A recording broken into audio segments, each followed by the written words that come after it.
বিসমিল্লাহির রহমানির রহিম। প্রিয় দেশবাসী, আসসালামু আলাইকুম। শুরুতেই মহান আল্লাহর দরবারে শুকরিয়া আদায় করছি। হাজারো শহীদের প্রাণের বিনিময়ে আমরা দেশ এবং জনগণের স্বাধীনতা, সার্বভৌমত্ব রক্ষা করতে পেরেছি। তাবেদার মুক্ত বাংলাদেশে জনগণের ভোটে জনগণের কাছে জবাবদিহিমূলক একটি নতুন সরকার যাত্রা শুরু করেছে। দেশে গণতন্ত্র এবং মানুষের অধিকার পুনঃপ্রতিষ্ঠার এই যাত্রা লগ্নে আমি দেশবাসীকে শুভেচ্ছা এবং আন্তরিক অভিনন্দন জানাই। স্বাধীনতা প্রিয়, গণতান্ত্রিক আমি প্রিয়।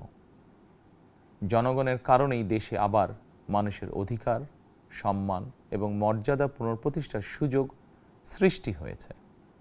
আমি দেশবাসীর উদ্দেশ্যে একটি বার্তা দিয়ে বলতে চাই, মুসলমান, হিন্দু, বৌদ্ধ, খ্রিস্টান তথা দল, মত, ধর্ম, বর্ণ নির্বিশেষে পাহাড়ে কিংবা সমতলে বসবাসকারী এই দেশ আমাদের সবার।